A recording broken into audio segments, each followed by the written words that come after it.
El sufrimiento es un tema que ha cautivado el interés de la raza humana desde tiempos inmemoriales, y es que se trata de una constante que acompaña a la existencia durante toda la vida. Pero está claro que el sufrimiento no es un fenómeno exclusivo del ser humano, sino que se extiende por todo el reino natural. Hay personas que creen que el sufrimiento debe ser evitado por completo y que no debería de existir en absoluto. Por ende están a favor de una visión sumamente hedonista de la vida y piensan rotundamente que se puede aprender de las experiencias vitales sin necesidad de sufrir.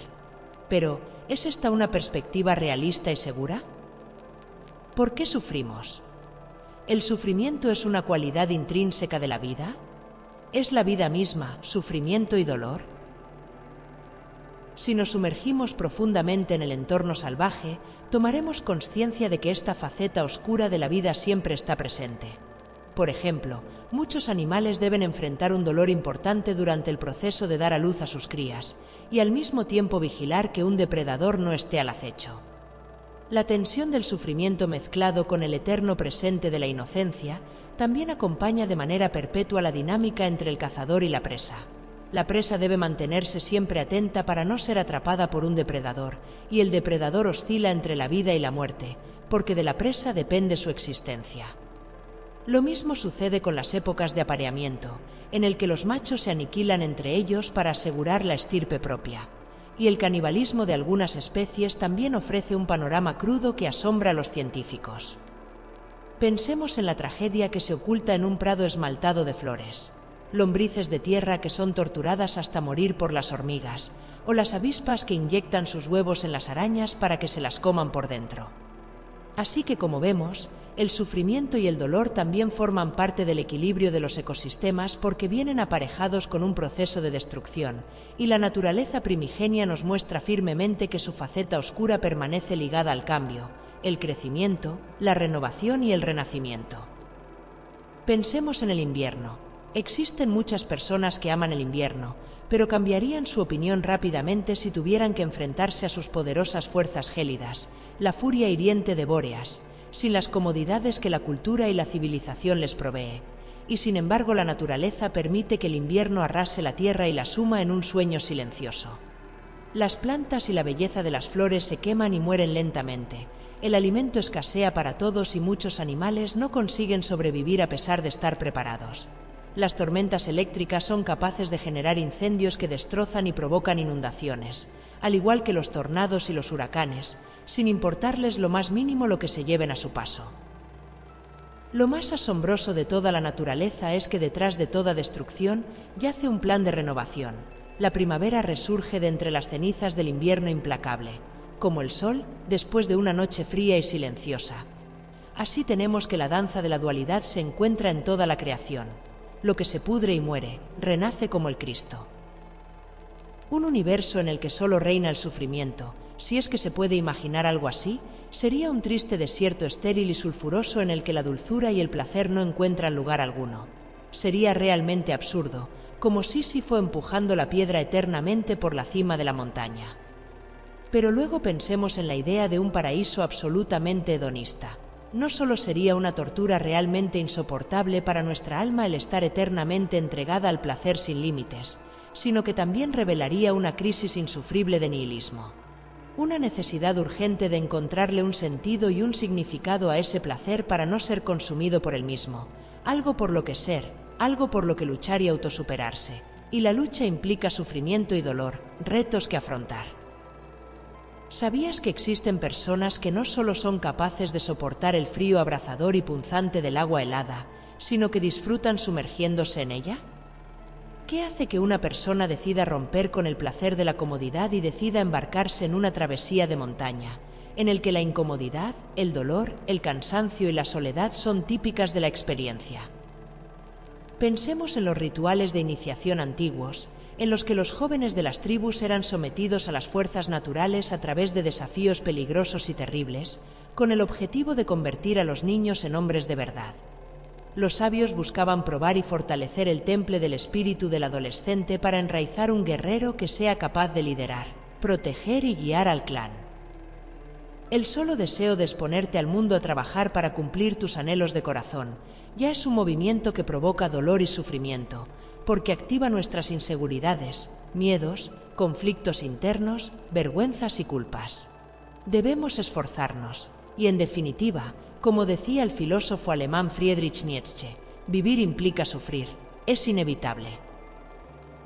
Nietzsche criticaba duramente a las religiones tradicionales y a los sistemas metafísicos como la teosofía, porque el individuo a menudo acaba encerrado en una realidad ilusoria que le impide tomar conciencia de su condición humana.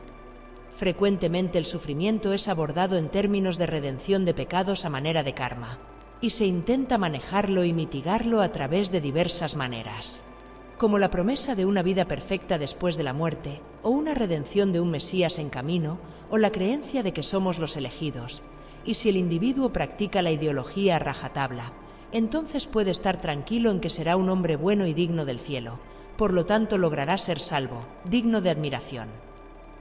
Pero la vida no funciona de esta manera y lamentablemente no todo es tan sencillo. La persona percibe el sufrimiento y las resistencias como algo defectuoso que le será quitado si se porta bien. Pero el filósofo alemán creía que el sufrimiento no debía ser evitado ni explicado a través de creencias trascendentales, porque muchas veces resulta en un intento por escapar e ignorar la realidad dual de la vida, a causa de no poder comprenderla o aceptarla. En su famosa frase, Dios ha muerto, Nietzsche refiere esta necesidad por separarse completamente de las doctrinas divinas, para tomar distancia y abrir los ojos, aterrizar hacia lo concreto y comenzar a atender la realidad de que el fundamento del mundo no se encuentra construido en lo mejor. Gradualmente sus ideas reflejaron la influencia del filósofo alemán Arthur Schopenhauer, uno de los máximos representantes del pesimismo filosófico, quien percibía la existencia como sombría y torturadora, dominada por una voluntad ciega e irracional sin propósito preciso y sin diseño consciente. Esta voluntad que mueve el mundo, según Schopenhauer, se manifestaría simplemente en el deseo incesante de perpetuarse y multiplicarse a través de los individuos, haciendo que busquen satisfacer sus propias necesidades y deseos. Por lo tanto, el mundo se convierte en un campo de batalla en donde los conflictos y el sufrimiento son inevitables porque todos somos movidos por esta voluntad sombría, ya que todos queremos perpetuarnos y multiplicarnos. Sin embargo, es una descripción exacta de la sociedad actual, en la que prima la rápida satisfacción de deseos personales a costa del sufrimiento humano, y esto es lo que los filósofos pesimistas querían que tomemos conciencia. El psiquiatra y psicoanalista suizo Carl Gustav Jung, también influenciado por Schopenhauer y Nietzsche, compartía un pensamiento similar y lo expresó de la siguiente forma. La gente hará cualquier cosa, por absurda que sea, con tal de evitar enfrentarse a su propia alma. Practicarán el yoga indio y todos sus ejercicios. Observarán un régimen estricto de alimentación, aprenderán teosofía de memoria o repetirán mecánicamente textos místicos de la literatura de todo el mundo. Todo porque no pueden seguir adelante consigo mismos y no tienen la menor fe en que algo útil pueda salir de sus propias almas. Uno no se ilumina imaginando figuras de luz, sino haciendo consciente la oscuridad. Este último procedimiento, sin embargo, es desagradable y por lo tanto impopular. Carl Jung sentía un profundo respeto y admiración por el misticismo, la mitología y el verdadero significado antiguo de la religión, porque el propósito original de lo trascendente es precisamente elevar al espíritu. El problema es que el sentido profundo del sentimiento religioso ha sido degradado a un conjunto de normas a seguir. Es un proceso meramente mental, y los cristianos ni siquiera comprenden el vasto trasfondo del propio mito del Cristo Redentor. La muerte de lo divino en el hombre, como lo describió Nietzsche, evidencia el asombroso nihilismo que sufre la sociedad al existir y vivir la experiencia de la vida sin sentido ni propósito, desprovistos de referencias, en el que la confrontación con la vacuidad y la aparente futilidad de las aspiraciones propias se expresan en crisis existenciales. Para Nietzsche el verdadero desafío era encontrar una manera de superar el nihilismo. El filósofo pensaba que, en vez de perdernos en ideologías y en ideales de un mundo perfecto que alguien, excepto yo, debe crear, hay que abrazar la vida con todas sus contradicciones y sufrimientos. Nietzsche animaba a los individuos a convertirse en afirmadores de la vida, a descubrir el valor y el propósito de la existencia sin esconderse en creencias, ideologías y doctrinas que intenten huir del caos de la realidad interna y externa.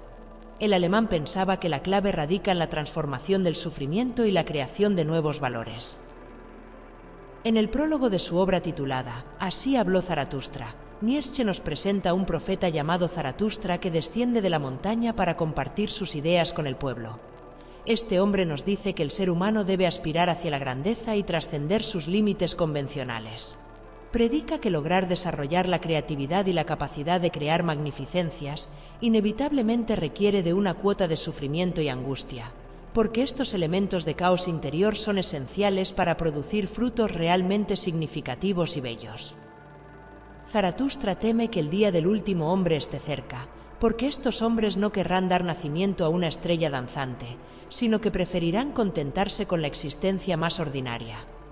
Optarán por fundirse con el rebaño, no plantearán grandes preguntas acerca de la vida, y solo buscarán pequeños placeres cotidianos hasta el hartazgo, hasta que tomen conciencia de que han llegado al final del abismo. En este punto lo único que les queda es subir hacia la luz. Nadie puede darle sentido a tu vida excepto tú mismo. En el ocaso de los ídolos, Nietzsche dijo lo siguiente: Si tienes un porqué en la vida, podrás arreglártelas con casi cualquier cómo. Y para lograr descubrir nuestro sentido y propósito, el ritmo propio de nuestro corazón, es importante conocerse a sí mismo a través de un viaje consciente de autodescubrimiento, de individuación. El maestro Carl Gustav Jung dijo lo siguiente: El sufrimiento que no se comprende es difícil de soportar, mientras que, por otro lado, a menudo es asombroso ver cuánto puede soportar una persona cuando comprende el por qué y el para qué. El hombre tiene que enfrentarse al problema del sufrimiento. El oriental quiere librarse del sufrimiento desprendiéndose de él.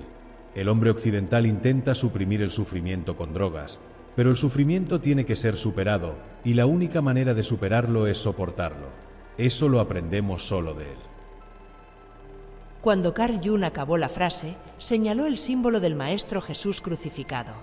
Jung consideraba que el verdadero significado secreto del mito cristiano de la crucifixión es el comienzo del proceso de individuación del ser, el comienzo del proceso de autodescubrimiento, dibujándolo como un camino de sangre y sufrimiento. Cuando Jung decía que todos tenemos que ser crucificados con Cristo, es decir, suspendidos en un sufrimiento moral equivalente a una verdadera crucifixión, estaba describiendo el doloroso proceso de reconocimiento de la sombra del inconsciente y sus contenidos ocultos. Hemos dedicado varios vídeos a la sombra del inconsciente en este canal, por lo que recomendamos revisarlos para comprender mejor el mensaje de Jung.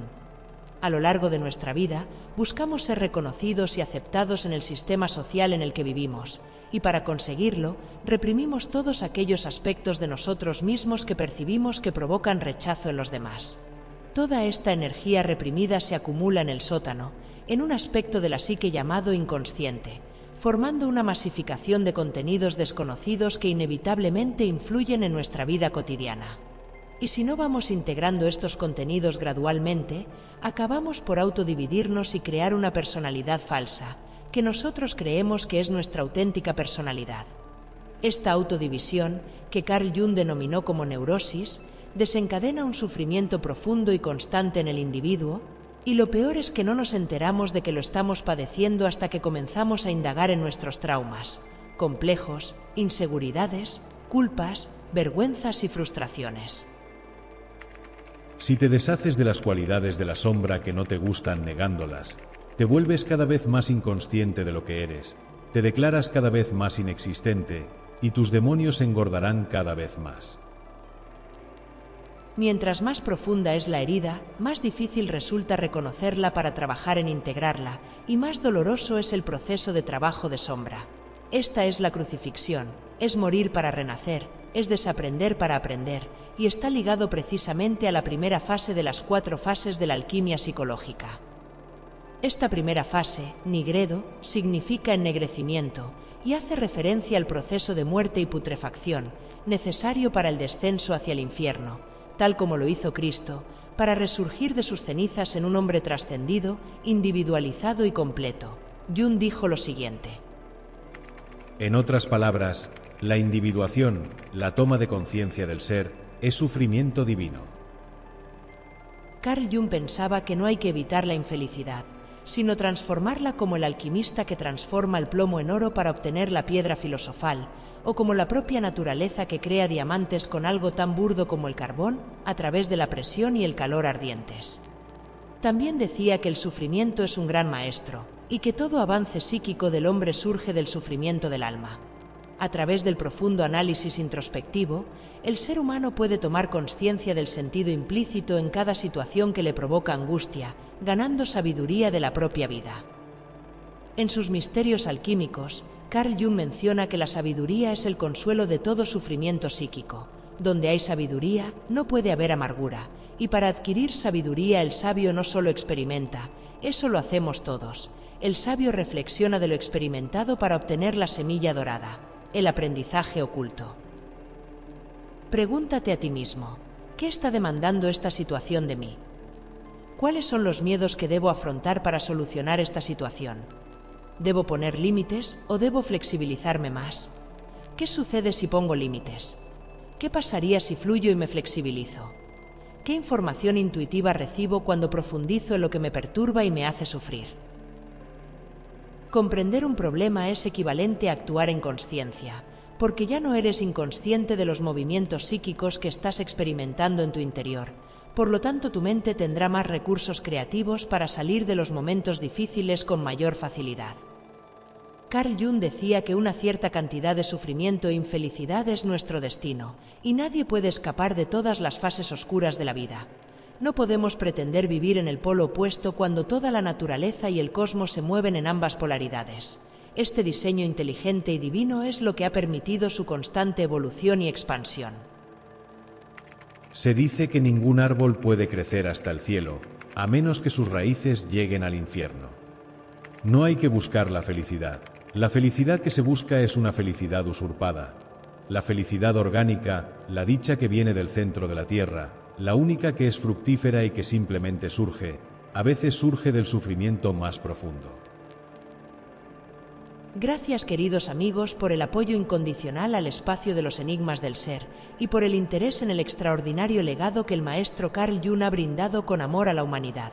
Así que continuaremos compartiendo muchas más herramientas para enriquecer el aprendizaje y esclarecer el proceso de individuación. A cambio te pedimos un like si sientes que ha sido útil para ti, y no olvides suscribirte y compartir el vídeo, porque nunca sabremos en qué momento un destello de sabiduría puede ayudar a iluminar a todo un universo.